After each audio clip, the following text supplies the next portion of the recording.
Can you hear me? Yeah, okay. I think we're ready to begin. Well, welcome. Wonderful to see you all here tonight. I was just reminded that this event has been a long time in coming. You may remember, some of you, that we tried to organize this just before 2020 with COVID, and then we tried to organize it again when we thought COVID had disappeared and hadn't. And now we're finally here, so we're really, really pleased to be here with everybody tonight. My name's Annie Harris. Director of Essex Heritage, and you've seen a few of our little slides and some of our programs up here, but I just want to say we're a regional nonprofit. We work on preserving and promoting the heritage assets of Essex County. That's the whole North Shore and Lower Merrimack Valley. We do a number of programs from trail development to youth job corps programs, educational programs. One of our newer initiatives is the Revolutionary War 250th anniversary, specifically in Essex County. We've teamed up with Mass 250 and really pleased to be working with them on commemorating and celebrating the American Revolution and the role that Essex County, the very prominent role that Essex County and residents played in the buildup to the war and also through the war.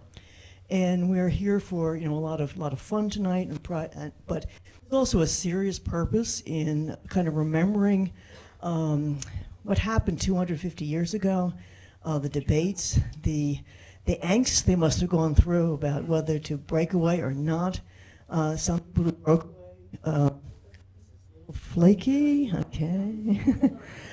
Some surprising people who were patriots, some who were loyalists. Very, very interesting debates, particularly these days when we're looking again at who's American, who's patriotic, who's included, who isn't. So there's both a fun and a serious side of that. But the fun is really what we're here tonight to talk about. Where did the Navy start? And I think it's also to bring recognition to the maritime resources and seamen, particularly in those days, and how really important they were to the American Revolution, to securing our freedom, to securing arms, armaments, to make it all happen. And these are very ephemeral assets we have, maritime assets, and it's easy to forget how really important this region and those players were, and certainly General Glover, how important he was. He's just gotten some recent recognition, which is great. And I want to give a shout out to some of the people trying to save his house, his farmhouse in Swampscott. They're here tonight. So please feel free to support them. They're really working hard. And I would invite you also to keep looking at the programs that we have coming up through this year and next year. We have a site, Essex Heritage, Rev 250 Essex, or just Google Rev 250 Essex, and a lot of things coming up. I want to just mention June 5th, there's a very interesting talk by Alex Kane in Topsfield. Not only is he a very lively speaker, but it's the talk is at the Meredith Farm, which is a private farm in Topsfield.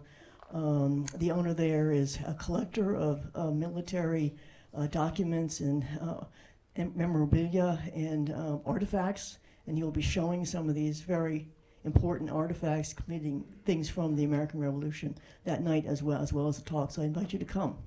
So with that, I think I've gone on enough, and let me just now introduce our moderator tonight, Dave Olson.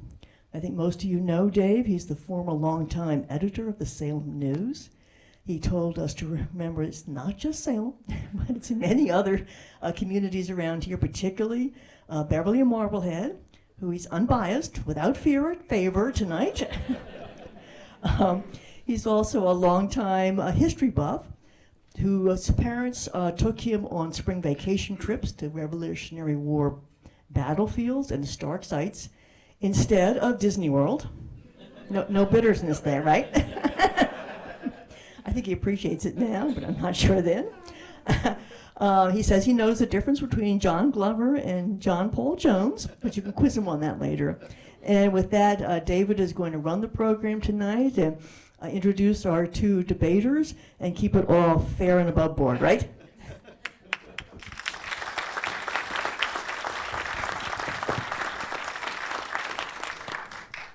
Can everybody hear me? Excellent.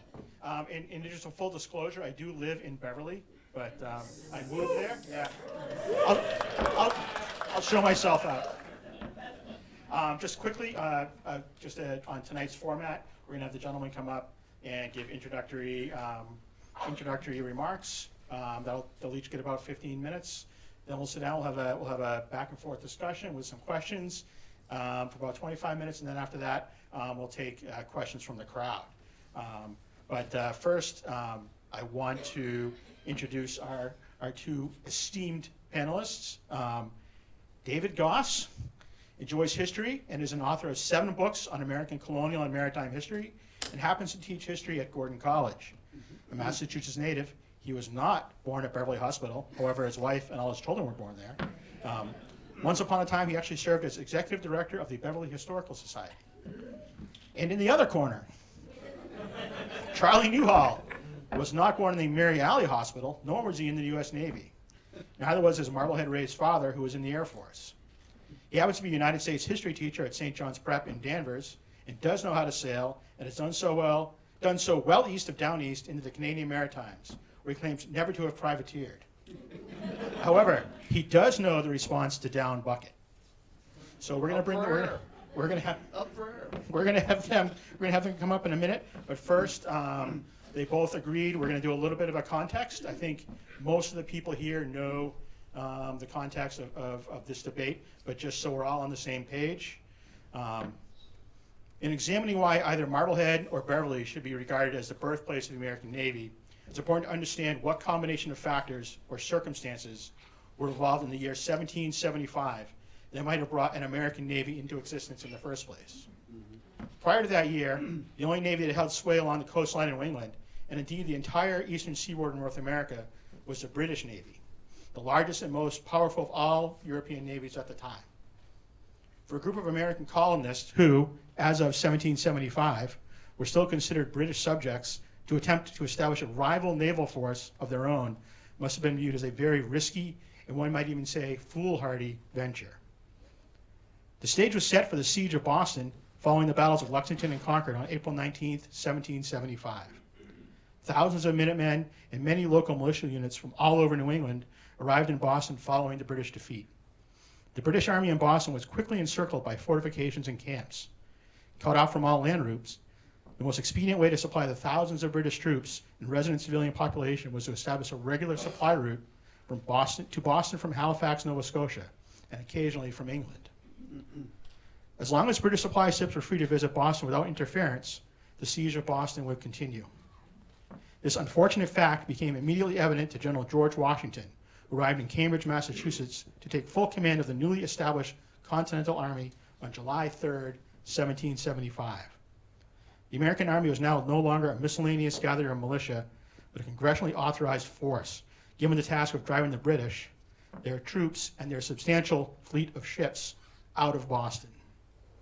For this reason, he devised a plan to employ a small fleet of privately owned vessels, armed, outfitted, and leased from their owners at congressional expense, to represent the Continental Army on the high seas.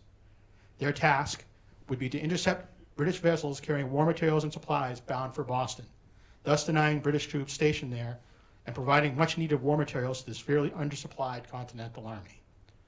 To help him accomplish this arduous and challenging task, he turned to one of his trusted senior staff officers, Colonel John Glover of Marblehead, commander of the 14th Continental Regiment, also known as Glover's Regiment. And that is where we're going to begin.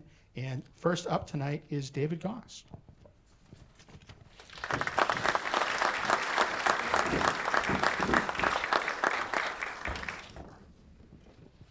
Thanks, David.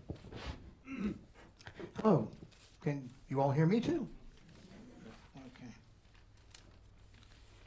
This evening's discussion, or debate, focuses on the question, what place is the actual birthplace of the American Navy?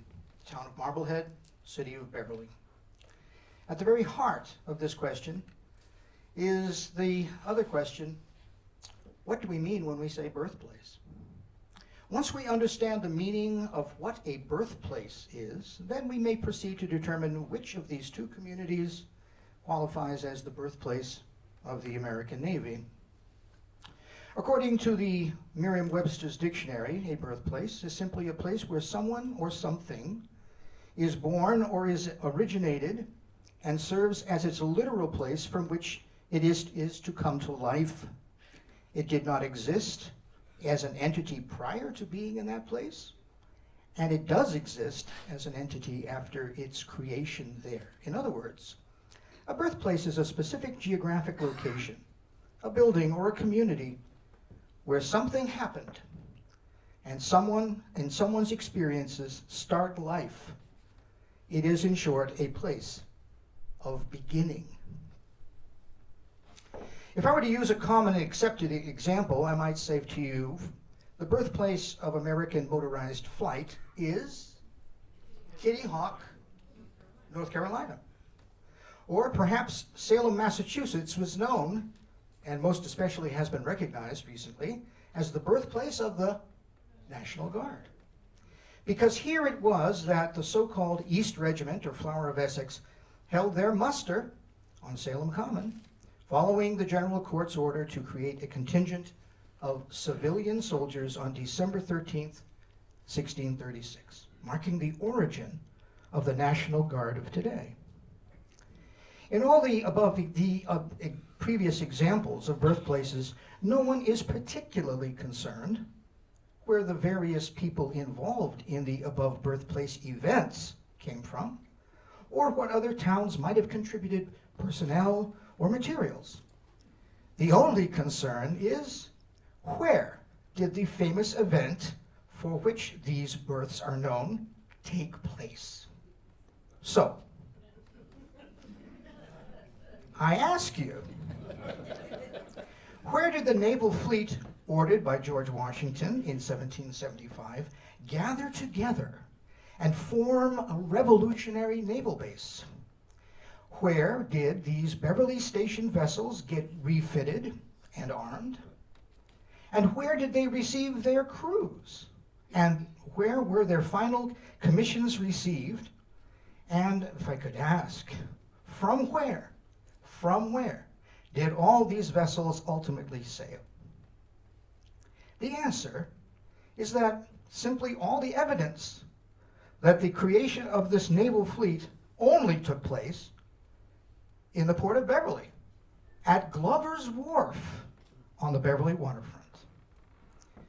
And when the Hannah, Washington's first naval vessel, first sailed on its maiden voyage as a continental cruiser to face the British, on the morning of September 5th, 1775, the Hannah sailed out of Beverly Harbor, not out of Marblehead Harbor. And I contend that that does make it the birthplace of the Navy. One important side note to all of this discussion about the birth of the Navy, and I want to mention this right now, is I might add that although the main actor and prime mover in the process of actually organizing and supplying Washington's naval base with ships and men and supplies was Colonel John Glover. I'm sorry to reveal to you another lesser-known Salem birthplace claim that can be made. Salem, Massachusetts is the birthplace of Colonel John Glover, who is actually a native of Salem, not Marblehead. Which, in the midst of putting this together, prompted me to think, maybe Salem ought to be possibly the birthplace of the American Navy, and we had it much more confusing. So, I just wanted to mention that he was never born at Mary Alley Hospital. He spent his early days here, not in Marblehead. So the question again, once again, where is the place where Washington's naval base took form? Where was it equipped? With lumber and ship's carpenters and cannons and vessels and munitions and crews and laborers and sailors. And as you know, my position is that the birthplace, where all these maritime activities took place, creating the first congressionally authorized and funded American naval fleet, was Glover's Wharf in Beverly. Picking up where our moderator just left off, let me finish the story. When General Washington had been appointed by Congress in June of '75 and arrived in Cambridge to assume command of the Continental Forces in Cambridge on July 3rd, '75, the besieging Patriots had no naval forces of any kind available to them to counteract the constant flow of supplies coming into Boston. They just didn't. On the morning of August 26th, if you're following the chronology, after much deliberation, 1775, after much deliberation, Washington sent a request to meet with Colonel John Glover, the son of Salem, who at that time was commander of the 14th Regiment, Marblehead Regiment, a fine group, to discuss the immediate need for the fitting out, he said, for the fitting out of armed ships to capture British transports. This was, of course, for two reasons: to deny the British their supplies, and also to, as our moderator pointed out, provision and resupply his own deeply depleted army. They needed supplies desperately. The result of this deliberation with Colonel Glover was the rather controversial final decision to act on his own authority without congressional permission as Commander-in-Chief of Continental Forces, and to grant Continental Army commissions to the commanders of his proposed fleet of ships. All commanders to be hand-chosen by Colonel John Glover, with help from John Manley, and to use continental or congressional funds to finance what would become called Washington's Navy. So in a way, it's a naval force that is serving the needs of the Army with Army commissions. Since the actual geographic location of where the key contributing people and vessels are from is considered important to this discussion, I just want to remind you all that the founder of this idea, the paymaster underwriting all of the maritime laborers and craftsmen and war materials for this expensive naval base to be built in Beverly, as well as its fleet, is actually George Washington. It's his idea, controversial though it might be, and it was his money. So, I should mention, he's from Pope's Creek, Virginia.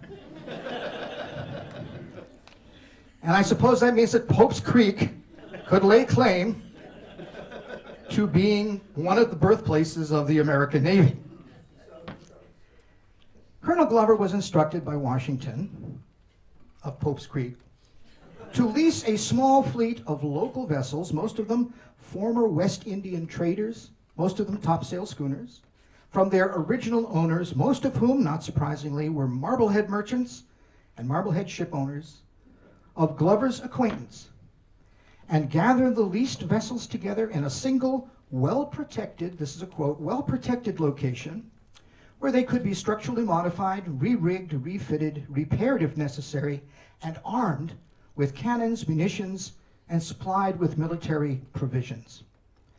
Like privateers, crews of Washington's Navy were promised shares of booty as incentive, totaling up to 1/3 of the value of all captured prize cargoes, which might have a military purpose.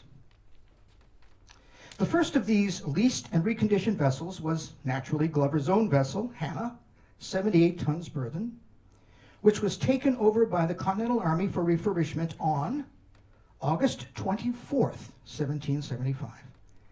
The well-protected, so-called well-protected, port harbor for this naval activity was Beverly. In this way, the seed of the birth of the Navy was sown. Now, important point. As to why exactly the port of Beverly was selected by Washington and Glover and John Manley as the best location for this naval activity, their reasons are as follows. Number one, the harbor of Beverly was as yet uncharted.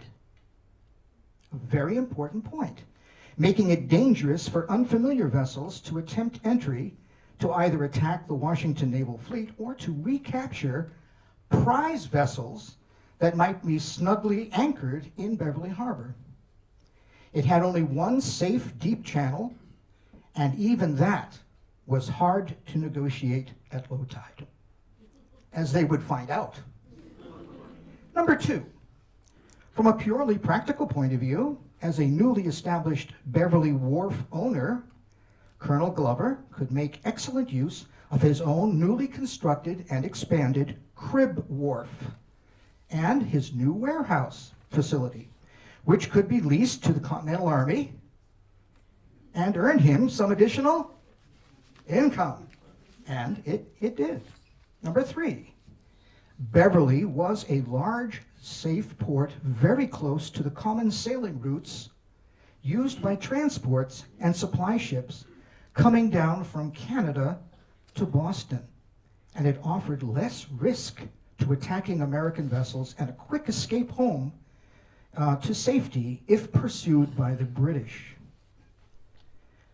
Washington and Colonel Glover were both very uncertain of the safety, and this is one of the other reasons, and I don't mean this in any way to be disrespectful. Love Marblehead Harbor. But Marblehead Harbor at that point was a location that was very, despite the service of Fort Sewell, was a location that was potentially attackable. It was closely watched by the HMS Lively, which was a 20-gun sloop of war stationed just off the coast, and it was very vulnerable. So there was a very practical military reason, strategic reason why Marblehead did not get the nod as the base for Washington's fleet. For all these reasons, Glover and Washington chose Beverly instead of Marblehead as the incubator for the fleet. So what exactly happened in Beverly between August 24 and into October to make the so-called birthplace of the American Navy? The short answer is that privately owned American vessels were sailed to Beverly Harbor. Most of them were owned by Marbleheaders, and ship's carpenters, ship chandlers, riggers, blacksmiths, and all their apprentices were recruited from Marblehead, Salem, and Beverly to undertake renovations preparing the proposed fleet for their military service. By September 2nd, 1775, General Washington, the Virginian in charge of the project, followed Glover's advice and handed to Glover's son-in-law, Captain Nicholas Broughton, the first commission in the Continental Army to serve as a ship's captain in command of the newly refitted Hannah. And this is, in part, what Broughton's actual orders had to say. Quote, "You being appointed a captain in the Army of the United Colonies of North America are hereby directed to take command of a detachment of said army and proceed on board the schooner Hannah at Beverly, lately fitted out and equipped with arms, ammunition, and provisions at the Continental's expense. 2, you are to proceed as the commander of said schooner immediately on a cruise against such vessels as may be found on the high seas or elsewhere, bound inwards or outwards, to or from Boston in the service of the ministerial army, and to take and seize all such vessels laden with soldiers, arms, ammunition, or provisions for or from that said army, or which you have good reason to suspect they are in such service." In other words, Captain Broughton's suspicions were an important part of his orders. This commission granted Captain Broughton a great deal of freedom, one might say leeway, and discretion in deciding who to attack, where to attack, and how to attack. Captain Nicholas Broughton and his crew, consisting mostly of Marblehead soldiers recruited from the 14th Regiment, set sail from Beverly Harbor, Massachusetts, leaving Glover's Wharf, and sailed out of Beverly Harbor in the newly refurbished Hannah, bearing a formidable array of four 4-pound guns. On September 5th, 1775, as previously noted, this day, September 5th, 1775, marks the beginning of Washington's American Navy and might be regarded as its birthday. Thank you.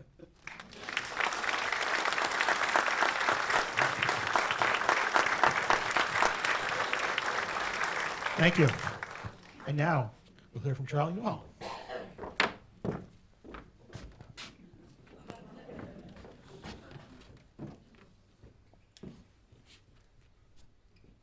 Well, it's a nice conceit.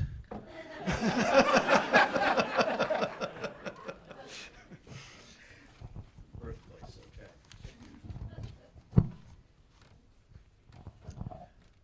Welcome. I'm glad you're all here to learn about the founding of the Continental, the American, some sort of Washington's Navy, and where it was born and took off. First of all, it is always difficult to prove, and I am not really sure that the bragging rights extend beyond the desires of firsts, the desires of a Chamber of Commerce for promotion. I hope we are all proud of our place of origin and happy to ride the wave of enthusiasm for those moments of fame that illuminate our town, or the many moments of fame for those of you from Salem. Fame? Marblehead and Beverly are no exceptions. We like to talk about American exceptionalism, but perhaps there is a Marblehead exceptionalism, I would argue. Professional and lay historians, pundits and promoters have all chimed in on the question of the birthplace of the American Navy. We just heard one, a professional historian. There are at least 6 or perhaps 7 places so claiming. Perhaps we'll get to those later, but they include, for example, Philadelphia, which the Navy itself recognizes, Rhode Island and its assembly, which made a call on that same day you mentioned, August 26, 1775, for, quote, the building and equipping of an American fleet. Whitehall, New York, where Benedict Arnold, remember him? Benedict Arnold assembled a fleet, and others. Machias is my favorite. Machias and the Battle of Machias is a wonderful story, and again, perhaps we'll get to that later too.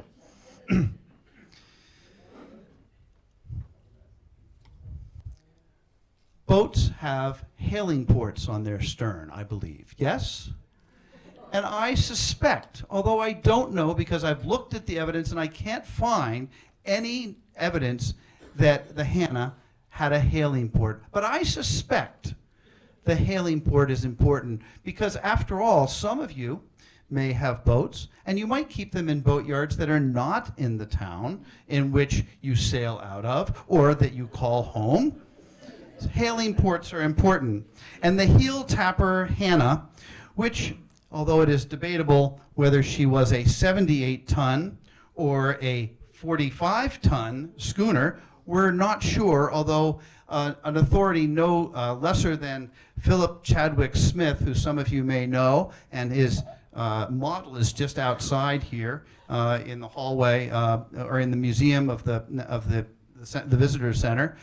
Chad Smith, who was an historian at the Peabody Essex Museum and later went on to the Philadelphia Naval Museum, argues that it was a 45-ton schooner, together with Russell Knight. And it's shown in the Colonial Ledger, or Glover's Colonial Ledger, that's at the Marblehead Historical Society, to be a Marblehead boat. Again and again, it is mentioned as a Marblehead boat. She was not the only schooner out of Marblehead by the name of Glover and by the name of by the name of Hannah, owned by Glover. Just to confuse us all, there was another Hannah owned by another John Glover. So let's make sure we have that straight. The Hannah of which we speak was owned by John Glover, as opposed to the other one, which was owned by Jonathan Glover, and was part of the fishing fleet for most of the year, and then went to Barbados with fish and timber in the winter, returning with sugar and rum. Thank you, the privateers, wherever they are. This is important because her captain and crew were well versed in the navigation of the high seas. In fact, the so-called Crocker Archive, Uriah Haskell Crocker gave a number of years ago, there is evidence to suggest that the Hannah was involved in bringing gunpowder to Massachusetts from Barbados or Bermuda, it's unclear from the record, as early as 1775, which might suggest that there's a historical project there to see if they're bringing gunpowder early on. The case for Marblehead is clear. I contend that Marblehead is not only the home port of Hannah and the hometown of most of the sailor Marines on the Hannah's only 2 encounters, perhaps we'll get to those, but that Marblehead leaders, and here's the key, Marblehead leaders incubated the idea of a navy with George Washington and implemented it with its official authorization of Washington and the Second Continental Congress given to Marbleheaders. And the key here is that ideas are born. They have a birth of some kind. Somebody has to come up with an idea, and that would be its birth. And its birthplace was in the minds and hearts of Marbleheaders. Marbleheaders, in fact, as John Adams said, the war began in the hearts and minds before a single drop of blood was shed at Lexington or Concord. And one of those towns where those hearts and minds were changed was Marblehead. I rely on the arguments of the historian Christopher Magra. I do teach history at St. John's Prep, and it's important to look at secondary scholarship and take it seriously, because after all, you want to stand on their shoulders. He wrote a book called The Fisherman's Cause and 2 articles, Fishermen, Fish Merchants, and the Origins of the American Navy, and Soldiers Bred to the Sea, Maritime Marblehead, Massachusetts, and the Origin and Progress of the American Revolution. They both explicate an argument about the military conversion of fishing vessels as central to creating a navy. And who knew how to do that but Marblehead fishermen who have been sailing those boats? Magra, together with naval historian Vincent Dowell as early as 1955 and Chester Hearn as recently as 1995, who wrote George Washington's Schooners, points out that John Glover and the Marblehead merchants in general helped Washington develop the idea, quote unquote. Now, we've had a little bit of context, but I want to give you a little bit more. The British had 29 warships from Florida to Nova Scotia in June of 1775. 8 of those were in New England. By October, they would add more and have 35 along that coastline, and were working hard to blockade any kind of merchant activity. Under the auspices of Samuel Graves, New England seemed to be shut down. John Adams, attending the Second Continental Congress in Philadelphia, collaborated the idea with Christopher Gadsden as early as June 7 of 1775, when he said, "We may get a fleet of our own," and then corresponded immediately with none other than Marbleheader Elbridge Gerry. Jerry. I say it both ways. Tell me, Marbleheaders, which way is it? Gary. Thank you. Why Marblehead? Magra points out the importance of the little-known British law, little known to most people, passed in Parliament in March 1775, the Restraining Act. More odious to fishermen, this act placed a moratorium on the fishing grounds starting as late as July 1775, and immediately unemployed everybody, so to speak, in Marblehead. In fact, MAGRA shows that 78% of the adult males in Marblehead, quote, performed some military service at sea during the Revolution, enthused by their ire against the Restraining Act. As MAGRA argues, fishermen from Marblehead, the first and foremost fishing port of all the 13 British colonies on the eve of the Revolution, made the transition to fighting men during the war. The port town employed more men, more vessels, and larger amounts of capital than any other port in the region. If fishermen were joining the Revolution anywhere in colonial America, they were doing it in Marblehead. So again, my point is the enthusiasm of Marbleheaders and their skill, their ability to know where to go and how to handle these ships led to an onslaught of people joining in to fight in this battle. And the Hannah was equipped with at least 36 sailors in addition to the captain mentioned, Brogan, and they were a vast majority from Marblehead. I think there's at least one from Lynn, and I think there may be 2 from Salem. Yep. It is clear in the George Washington papers from 1775 that he was engaged in active thinking about how to undercut the British occupiers in Boston, and how they would undercut. He was worried about how he could help undercut those ordnance ships that were bringing things in.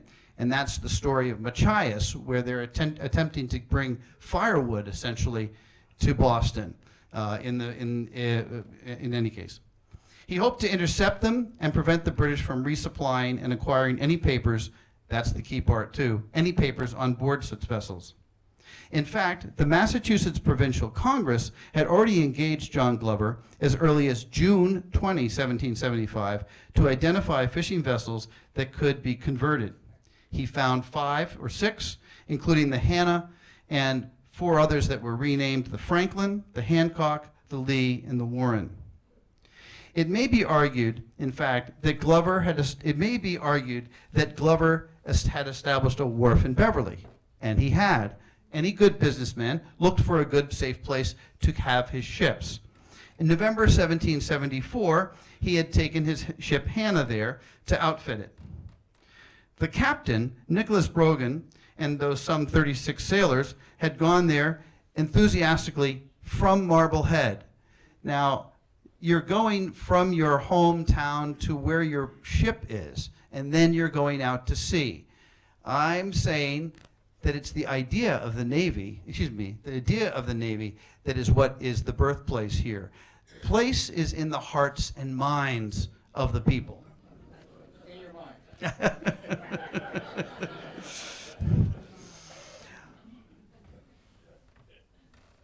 Marblehead and its enthusiasm was supported by the business sense of John Glover, the political sense of Elbridge Gary, thank you.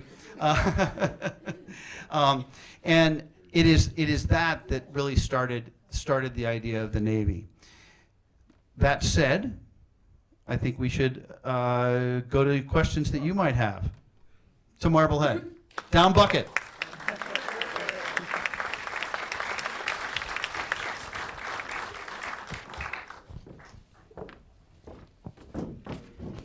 Thank you both.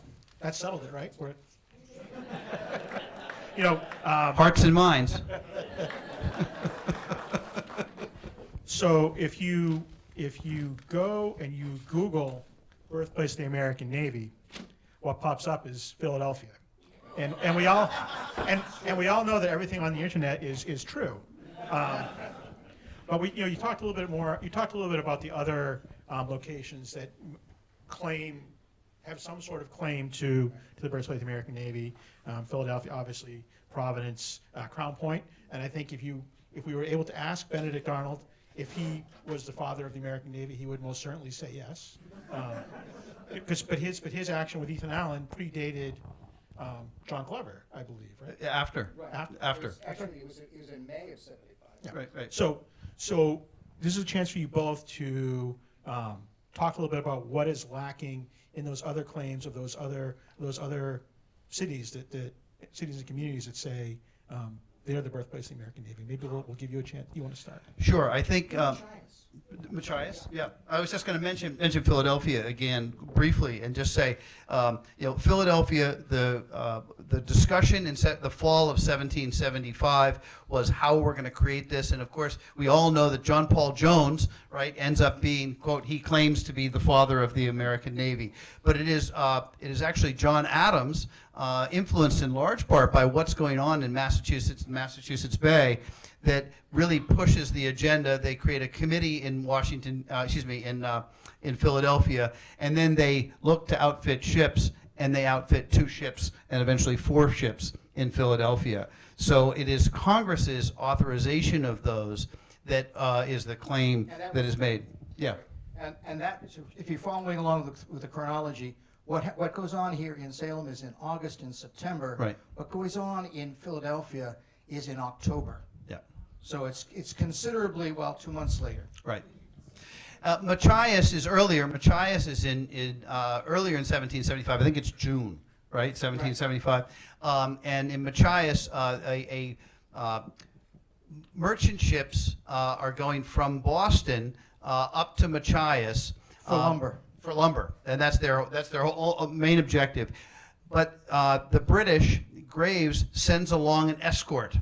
And The Margaretta. The Margaretta.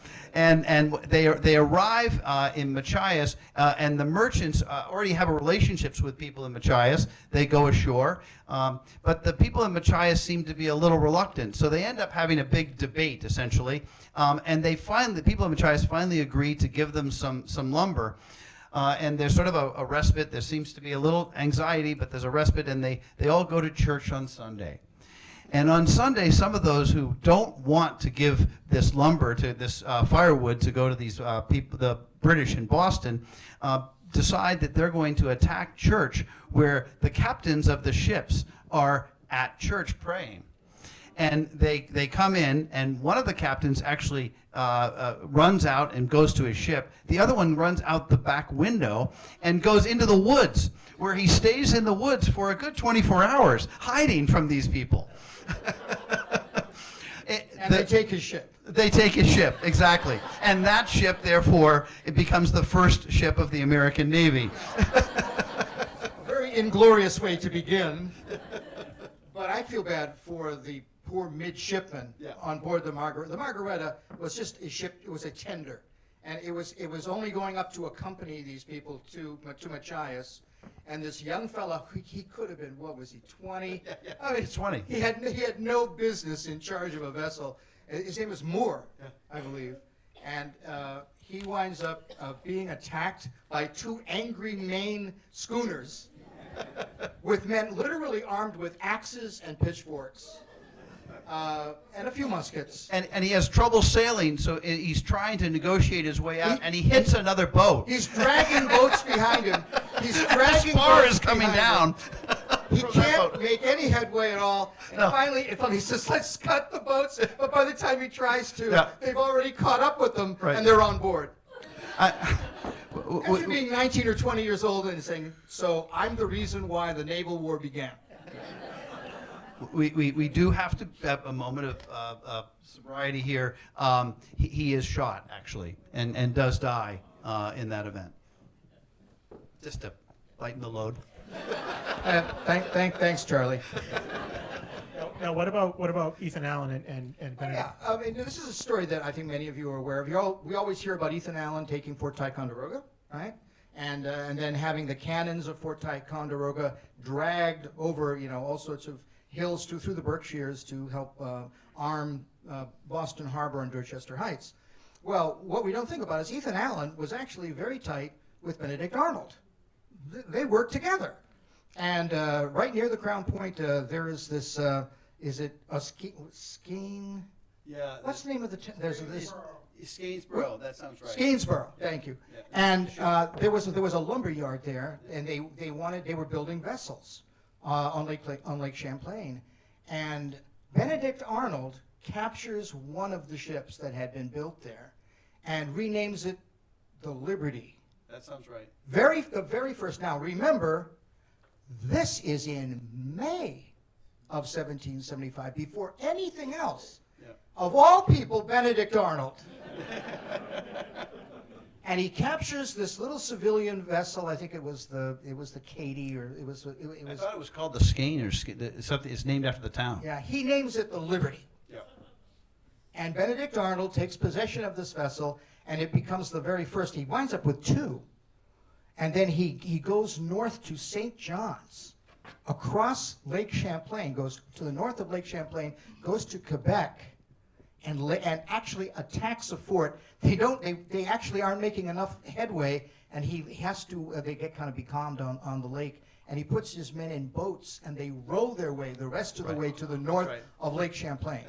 But he claimed that was the first naval engagement of the American forces against the British in May. And he's building a fleet. He calls it his fleet. Yeah. I mean, he basically controls Lake Champlain with a navy that he is completely responsible for.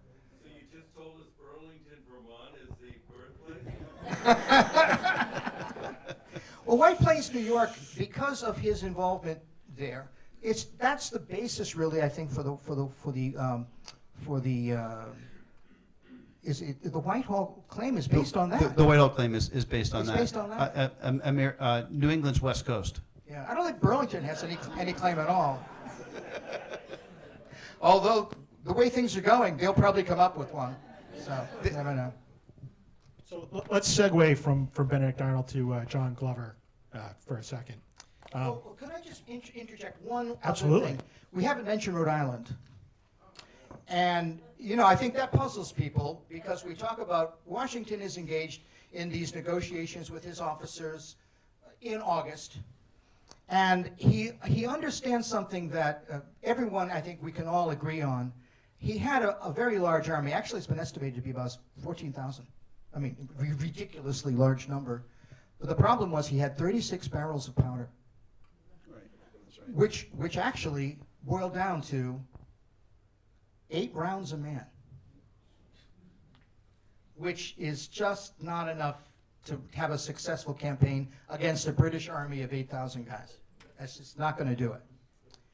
So he heard from a fellow named Harris, Harris. He heard from a gentleman from Harris who had just returned from a voyage to Bermuda. Maybe he was on vacation. I don't know.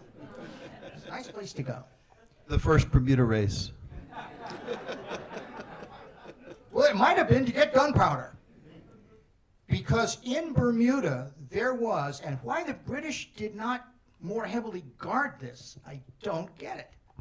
But there is a magazine at one end of the island of Bermuda with no military guard on it. Yeah. And Harris came back and says, I've been scouting out, because Bermuda was one of the sources for munitions. I've been scouting out Bermuda. There's this family called Tucker in Bermuda. They're sympathetic with our cause, and they will help us land at this isolated point of Bermuda, and they will give us help in breaking in. And Harris was ordered by Washington to take the Katy from Rhode Island. And that is the basis for and the governor said, go do this. Governor of Rhode Island, the province of Rhode Island, said, do this. So the Katy was sent not to confront the British Navy, but to do what Washington desperately needed, and that was, they actually came home with 128 barrels of gunpowder. Can you imagine to go from an entire supply of 36? Still in all, 128 barrels is not an infinite amount, but it's so greatly improved Washington's chances in laying siege to Boston. Because, of course, if those cannons from Ticonderoga were going to have any effect at all, you had to have munitions, you had to have gunpowder, you had to have ammunition. And Washington had the cannons, but had very little else to fight with. And yet, when Washington gave his orders, which you read, to Glover and to Brogan to actually go out there, the agenda was really to intercept boats that were coming to supply Boston, rather than to engage in naval warfare. right? I mean, look at, as again, there are 4-4-pounders on the Hannah. You're not going very far with that. Right. So, and certainly against the Lively, not going to do well, right?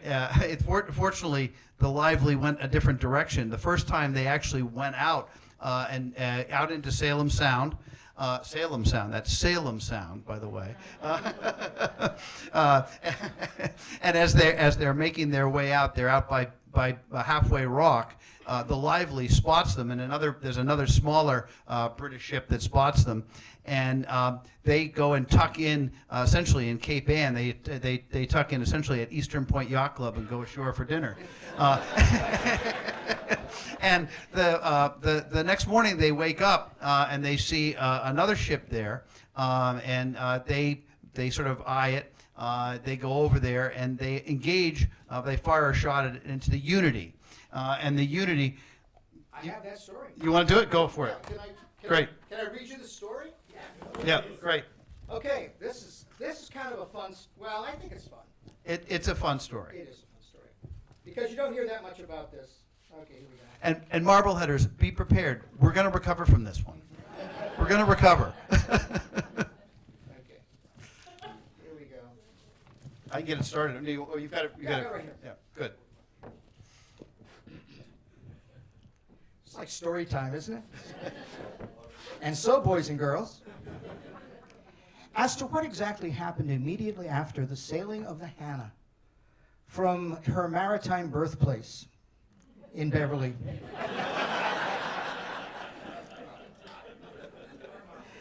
Captain Nicholas Broughton provides us with a glimpse of the very first naval encounter in his report to General Washington.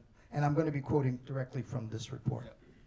By the way, one of the things we've both tried to do here is give you good sources so that what we're telling you, I mean, yes, it's an interesting story, but it's not just a story.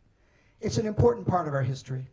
And I think one of the things that we both hope is that everyone will go away feeling like they know the story a little bit better and they're a little more acquainted with the importance of the maritime contribution of these three towns, Salem, Marblehead, and Beverly, all of us. So. Hear, hear. Hear, hear. Okay. This is Broughton speaking. I sailed from Beverly last Tuesday at 10 o'clock with a fair wind and proceeded on my cruise. On the same day, at about 5 o'clock, I saw two ships of war. They gave me chase, and I ran into Cape Ann Harbor, a.k.a., that is to say, Gloucester. We use the word Cape Ann. Cape Ann is also known as Gloucester. I ran into Cape Ann Harbor, and I went out again that night at about sunset, and I stood to the southward. The next morning, I saw a ship under my lee quarter, and I perceived her to be a large ship. So I tacked, and I stood back for the land. Soon after, I put about and stood towards her again, and found her to be a ship of no force, that is, an unarmed ship. I came up with her and hailed, and asked her where she was from. She answered from Piscataqua, right? That would be, right? Portsmouth. And it was bound for Boston. I told him that he must bear away and go into Cape Ann, but being very loath to do so, I told him that he must, and if he did not, I would fire upon her. On that, she bore away, and I have brought her safe into Cape Ann Harbor, and I have delivered this ship and its prisoners and cargo under proper guard to your excellency, that's Washington, for further orders. This was the first wartime encounter and capture by America's first naval vessel. Hence the birth of the American Navy in Gloucester? Is anyone writing these down? Are we keeping track?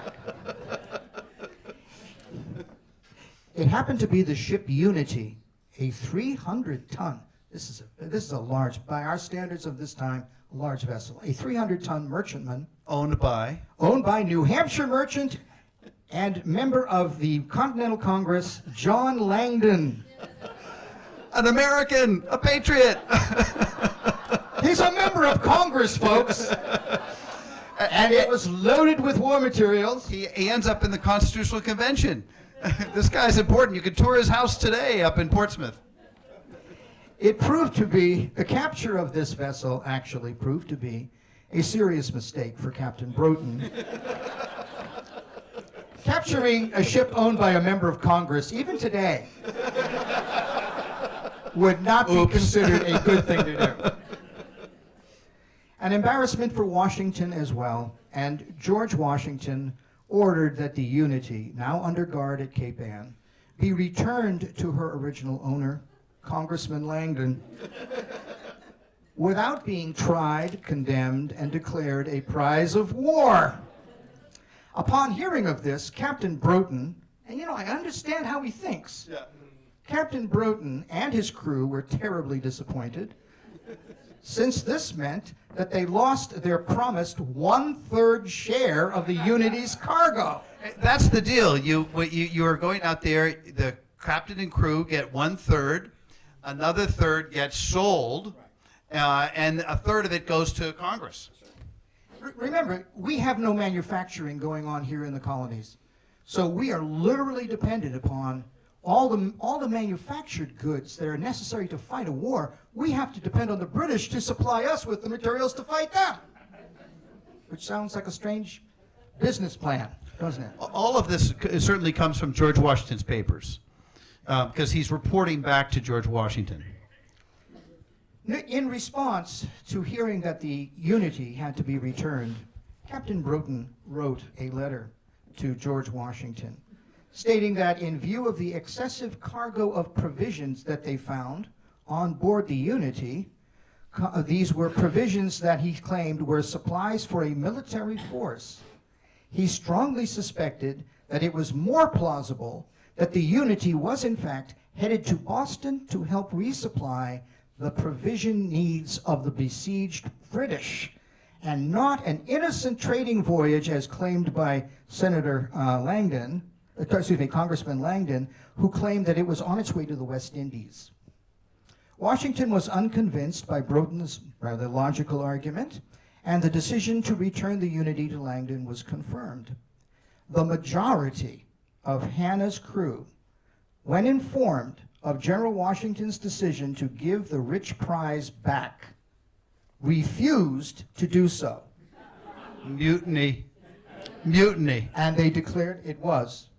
Mutiny. On the very first voyage of the very first naval vessel in the American Navy, we have a mutiny. They're taken in chains or cuffs of some Right. kind. They come up to Gloucester, they put them all in chains, Yep. and they drag them to Cambridge. To Cambridge, and the leader, Cyril, he is tried. They have a court-martial, and 39 lashes, and drummed out. Right. That was the deal. And some of the other leaders also would receive lashes, not quite as many, I think 20, and also That's drummed right. out. Yep. But Washington turns the tide. Maybe you've still got it there. Well, he decides that, amazingly, Yeah. Captain Broughton is given command of Hannah again. He has given command of Hannah, and Glover has sent a word to re-outfit Right. with Marbleheaders. More Marbleheaders. Marbleheaders, because they're the part of the original Navy. All right, this seems to be a good time for a segue to talk about, maybe we'll talk about competence. Okay. Let me just say, This is too good a story to pass up. it's I think we'll important for have to us, for Marbleheaders to know, all but the leader were pardoned. Everybody was pardoned except Cyril. He got 39 lashes. Right. And All right, so John Glover, the role of Colonel John Glover appears to be enormous in the story of Washington's Navy and its creation. How would you assess Glover's level of importance to the Revolution overall? And when do you start, Charles? it's enormous. I mean, Glover's leadership in Marblehead at the beginning of the Navy, when Marblehead starts the Navy with Glover, and that is essential right there. But Glover has an interesting role. He will take his 14th Continental and turn it around, 14th Regiment, and he'll turn it around to the 21st. Did I get that backwards? Glover's other way around. Yeah, it's the 21st Massachusetts, and he becomes the 14th. That's right. Yes. And he will then essentially be a right-hand person to Washington throughout the war, but particularly at key points in the Battle of New York, and then at that famous turning point that probably you all know, and that is at Trenton and crossing the Delaware. Yeah. But those aren't the only moments. The Mariners are key in helping him evacuate New York, for example, Right. as well as attack at Trenton. Yeah. In 24 hours, let's just give you one amazing achievement, almost a miraculous achievement. At the end of Long Island, Washington's army is essentially back to the water. There was nowhere for them to go. The British were so convinced that there was nowhere for him to go that they actually waited for the next day to get into the American camp. Overnight, in less than 12 hours, Marblehead men, they stole every boat on the coastline. This is true. No, this is absolutely true. Miraculously, Glover and his men saved Washington and 9,000 of his men. They transported them with their horses and cannon across to New Jersey. Right. It's something that doesn't get enough. People have no idea how difficult it must. An entire army was dead. In fact, the revolution could have ended that night had the British attacked that night. That's right. But by giving us an extra 12 hours and Glover, they made it happen. Indeed. Where's he from? Oh, Salem, isn't he? Salem has produced such great men.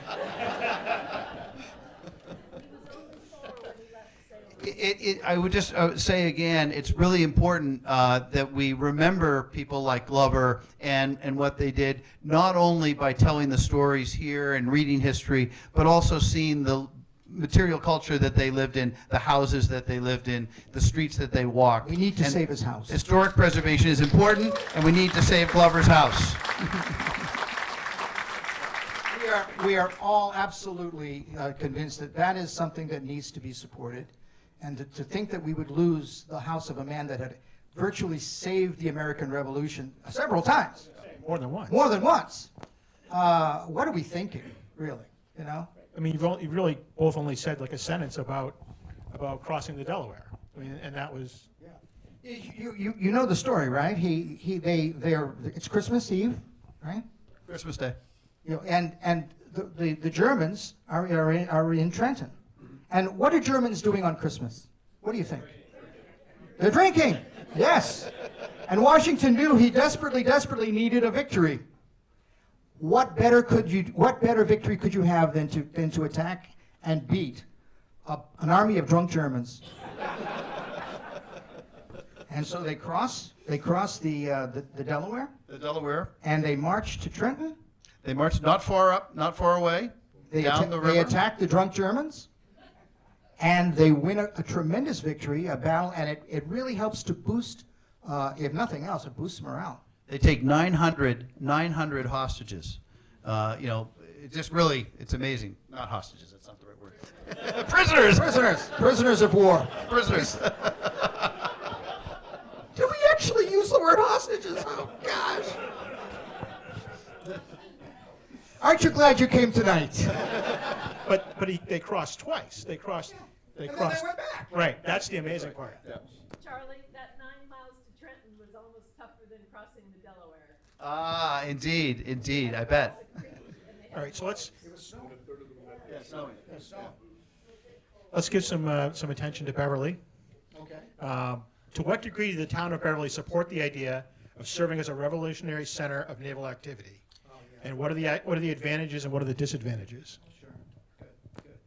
Well, first, one of the things we haven't talked at all about, and we kind of shy. I like to shy away from it myself. I think when we're writing about it, because we've all got a negative view of the positive economic benefits of war. I mean, when is the United States economy at its very best? Usually when we're in war. We're a nation that was built out of a war, and we are always kind of economically doing well when we fight a war. In any case, Beverly, like most of the communities, was struggling not just because their fishing was lagging, but of course the fact of the matter is it was always a hardscrabble community in terms of its farming. Soil is not good here. The one hope that they had, and ultimately what does happen when it becomes a thriving, revolutionary base of operation, and not just for Washington's Navy, but for other for privateers as well, sailing for families like the Cabot family. Beverly's economy, as a result of their involvement and their patriotic involvement in the war, actually turns the economy around. It has, not to the extent that Salem would enjoy as a privateering port, but you've got one of the things that I think we all have to acknowledge, and we touched on it a little bit because we talked about the 1/3 share that would be divided in shares amongst the crew of Washington's naval force. But the fact of the matter is, privateering and the capturing of vessels on the high seas, and these were civilian vessels, as Charlie said, we're not out to fight the British Navy. We don't have a hope against the British Navy. But a lot of these well-armed, formerly privately owned civilian vessels are out there capturing, and by 1776, 77, 78, 79, the economy of Salem, the economy of Beverly, the economy of Marblehead does a turnaround, and privateering, I hate to call it, a profitable business. And certainly Beverly, some of the privateers that are brought back there, bring back prizes of unimaginable history. Unbelievably rich prizes. For example, one of the ships that was brought in was captured in the Irish Sea by the Cabot Beverly privateer and brought to Beverly, and the cargo was put up for auction, and part of that cargo were books, philosophical books, that about 200 of them, which became the core of the Salem Athenaeum today. They were purchased by a collection of intellectuals, ministers, and others here in Salem and Beverly and Marblehead. From the original owner. Yep. Well, they were purchased from, actually, they were purchased from the privateer first, and brought to each other's houses, and they shared them. Eventually ends up as the Philosophical Library at the Salem Athenaeum. When the war was over, they wrote a letter to the owner of those books, and his name was Sir Richard Curwen, an Irishman, and part of the Royal Society in London and in Ireland, and said, "We have your books. We would like to pay you for them." He wrote back that he had already purchased all of the books again and put them on a ship from London to Dublin. The ship went down in a storm. And he had purchased them a third time and sent the books to Ireland, and they were safely in Ireland, and he said, "Keep the books that you have. They will do good for the new country." All right, we're getting close to the end. We won't have time for questions. So let's talk conciliatory gestures. This is what David Ferrero, the former archivist of the United States, who we should know grew up in Beverly, but married a Marblehead woman. This is what he had to say about the issue. The residents of both Marblehead and Beverly bravely supported an American naval presence at the very beginning of the war, at a time when Americans were still debating whether it made sense to even engage the superior British fleet.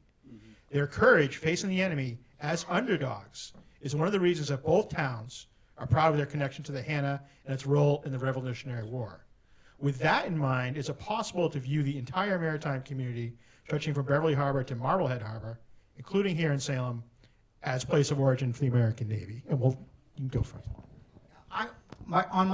For my own personal point of view, is I think that would be a totally acceptable position to take, because I think so much credit, so much effort was made by the Marblehead community.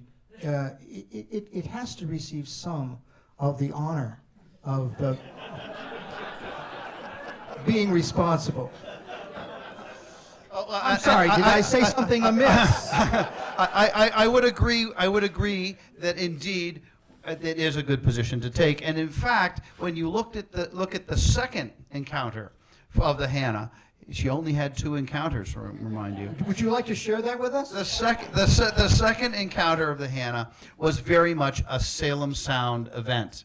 And in that event, this was in October of 1775, the Hannah was sailing somewhere between Baker's Island and Little Misery Island when she spots a British ship, the Lively, which starts, is it Lively? No, It's I knew it was. the Nautilus. The Nautilus, that's right, the Nautilus. Spots the Nautilus. And the Nautilus is approaching, and she turns around and she says, well, I'm going to go into the harbor that's uncharted. I forget the name of it. But she's going to go into that harbor that's uncharted, and she's working her way in. The tide is going down. She figures she could cut in a little bit, and she cuts in at Beverly Cove and stops in the sand. Or what sand or mud there is. And they're still there. Sits there, and the Nautilus gets closer and closer, and they sort of say, well, what can we do? So quickly, the Marblehead sailors start scrambling and taking everything they can off of the Hannah, particularly those 4-pounders, and people from Beverly come to the rescue and help them take things off, and the Nautilus comes and starts firing, and they're firing right at the Hannah and missing. And the cannonballs are going right into Beverly and causing some serious damage. That's right. It actually hits the church. It's the church. Yeah, I think they were using the steeple of the church as a sort of a target. But I think the point that we always want to make is that in this particular case, number one, as the tide is going out, the Nautilus also lands on a sandbar, which is underneath. Right. So they were in no better shape than the Hannah. Then as the tide is going out, the Nautilus starts to keel over. Right. And some of her guns are pointing into the mud. The other of their guns cannot be kept in place because they simply would be firing straight up. This is the world's greatest Navy at the time. This is the world's best European Navy. During this entire encounter, Salem militia come down to the Salem Willows. They line up their guns, and they open fire on the Nautilus, saying, well, Indeed. it's only 100 yards away. How bad could it be? The militia in Beverly gathers together as well. Both communities are firing at the Nautilus, and the best thing that can be said is that no one on the Nautilus was killed. Right. Which I think is sort of a reflection of the level of military skill of our militia. But when the tide comes in, the Nautilus raises sail, gets out of our harbor, and they never come back. Right. Huzzah! But Sadly, it's the end of the Hannah here as well. we have an encounter that teaches the Royal Navy that this is not a place you want to come into. And members of the Marblehead community, the Beverly community, and the Salem community all do what? They work together. And I think that is a lesson to remember. Absolutely. Thank you. Okay. We do have time for some questions. Someone will be coming around with a microphone, I believe. Yeah, we have microphones on both sides. On both sides, if you want to come up and use a microphone. Where are we coming up to? Yep, there you go. Coming down. So my question is, there's a story that I've heard a few whispers of that has never been published. I only read about it in an unpublished manuscript, that the Hannah may have been rebuilt and then potentially resold to the United States Navy. Have you heard that story? Do you give it any credence? Do you think that John Glover may have pulled a fast one on George Washington to try and recoup some additional funds by trying to resell a rebuilt Hannah? I'm not familiar with that particular I'm article. sorry, I don't know what might have happened when the Hannah finally was decommissioned. My understanding. Someone back here knows the story. I know the story. Go ahead. I work in historic Beverly, so I know the story. Please, tell us. Is that, Here comes the microphone. Hold on. If you can hold on to the microphone, that helps. We're going to have it on TV. Thank you. So the story goes is that Washington was not made aware of this battle at all, and that the ship was taken back up to Glover's cousin, I believe, Fox, I want to say. In Manchester by the Sea. Yes, who then took the Hannah, and then the story goes is that a letter was written to Washington saying, "Hey, I found this wonderful new ship. It needs a lot of repairs, but I think we can afford to do it. So I think this would make a really great Navy ship. Let's go ahead and do it." And Washington's like, "Yeah, sure, approved." And it becomes the Lynch. And then the Lynch goes on and continues, and then it's eventually captured by the British, and then it gets auctioned off, and that's the end of the Hannah / the Lynch. Yeah, the Lynch was one of the later vessels that gets brought in, and it has its own history unto itself. But that sounds about right. That sounds about like very often people found creative ways to make additional money. Can we get a microphone down here? Microphone? Yep. Okay, well, one more here, and then we'll get to you. Hi, I just want to support a little, why Marblehead is the birthplace of American Navy. Huzzah. And I really enjoyed your comments tonight, I learned a lot. But prior to Washington's Navy, as we know, was Hannah, Lee, Franklin, Warren, and Hancock.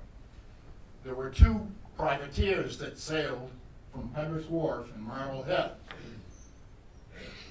The Spring Bird, which was a 4-gun schooner, and the Polly, which was a 12-gun schooner. They were the privateers that went out before Washington acknowledged the Navy. Now, why Marblehead has been recognized by the Navy, and this is for your naval people. There were 3 USS Marbleheads. There was the gunboat Marblehead in 1861. There was the cruiser Marblehead, trim gunboat in 1802. And there was the cruiser Marblehead, we all know, which was built in 1923. We go back to the original skippers of the schooners that sailed in Washington's Navy. The U.S. Navy saw fit to name vessels after the captains. And most of these vessels were destroyers. There was the USS, I can't see it, Glover, Huzzah. Manly, Ah. Yep. Tucker, That's John Manley. Yeah. Yep. Conwell, that was built in Boston, Salem, Brimbleton,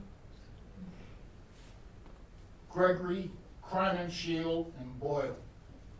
They were all Marblehead sea captains that were from Marblehead, and the Navy saw fit to name those vessels after Marblehead. A nail in the coffin for Marblehead. Absolutely right.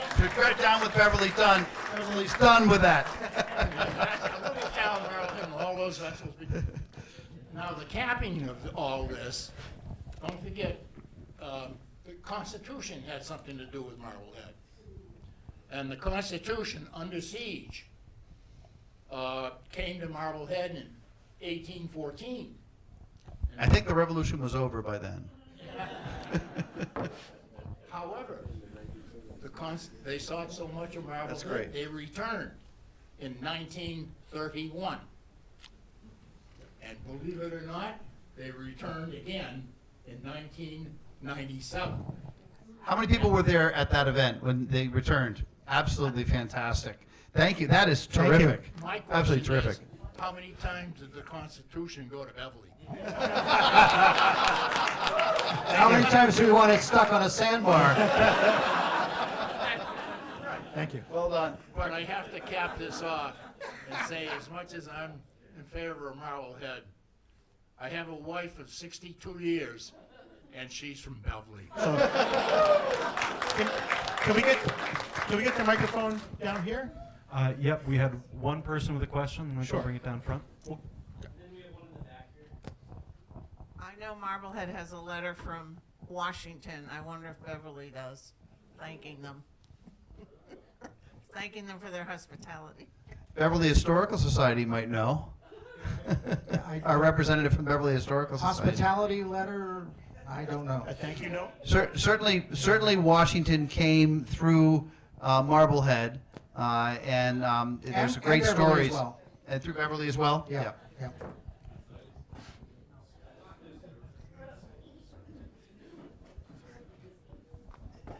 I'm originally from Rhode Island, and there's an incident in the Providence River where there was a British ship that was chasing one of the privateers and got stuck on a sandbar in the Providence River in 1774, and it was called the Gaspee. And The Gaspee. the Gaspee, I think it was. And Admiral Whipple from Rhode Island and some other people went out and they burned the Gaspee in the middle of the night. And they took I think they shot the captain and killed him. And it was considered one of the first, from Rhode Island, they considered one of the first naval battles. So that's something to mention. No, absolutely. It's more famous than you seem to. It's a pretty famous event, and it is one of the very first confrontations with the British Navy. Actually, she was a revenue cutter, the That's Gaspee. right. Yeah. But still in all, it was a British vessel. It was attacked by American civilians. It was destroyed. I mean, it was a big deal. Yeah, and she was sort of lured over that bar. Right. I think it's at Warwick Neck, where she was. Yes, at the end of the Providence River. Absolutely. Yeah. And Thanks for bringing that up. That's right. yeah. Okay, Well, the Gaspee incident. Yep. we have one in the back and then down in the front. I'm in large part going to be a conciliatory voice in all of this because first can be very dangerous. And I think we can all get on board with anywhere but Philadelphia. Anywhere but Whitehall, New York. We're glad you're here, Jonathan. Thank you. I appreciate that. I do want to point out something, though, which I would love to see rectified at some point. I think part of our problem stems from lack of support from our congressional delegation, not necessarily the modern one, because in the 1890s, the very first battle of the American Revolution, as designated by the United States Congress, is Point Pleasant, West Virginia. This is about the same time that they designated Philadelphia as the home of the U.S. Navy. Now, at the time, our senior senator from Massachusetts was Henry Cabot Lodge, who at the time was working on a serialized history of the American Revolution for Scribner's Magazine. And the illustrations of those, by the way, you can see in Historic Beverly, because they have the entire collection of that artwork, which was one of the few joys of COVID for me. But the They're mostly black and white sketches, aren't they? they're not black and white sketches. They are full color. I mean, they have a grayish tendency. I mean a gray. Yeah. I mean, they're definitely Great taste. built for magazine reprint. All of the ones except Howard Pyle, which somebody in Delaware absconded with. But in the same issues of Scribner's Magazine that Henry Cabot Lodge is writing his history of the American Revolution while not voting on the first battle of the Revolution. Alfred Thayer Mahan, the great naval historian and strategist, is writing a history of naval operations in the American Revolution. And the very first story he writes about is about what's happening on Lake Champlain. And again, missed opportunity for Henry Cabot Lodge, who knew Alfred Thayer Mahan pretty well, to go and say, and of course, Lodge is from Beverly. So it makes you wonder, where was he in all of this? And can we, chastise him at this point in our lives? I want to mention, since you brought it up, that Samuel Eliot Morison embraces Marblehead as the founding of the Navy. He's my hero, so I can't question him. Any other questions? Anything else? Have you all learned something? Yes. I found it interesting.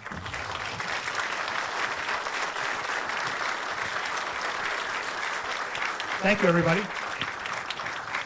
I want to add into this that Charlie and I are, as you may already tell, we're good friends. Yes, indeed. Yes, indeed, and have been for many, many years. And we've been friends for a long time. We took this on really as a labor of love because we really feel that the subject matter is something that people need to know more about. And we both want to thank you guys so much for coming out tonight. Thank you. Thank you. Your signs in Beverly and Marblehead are intact.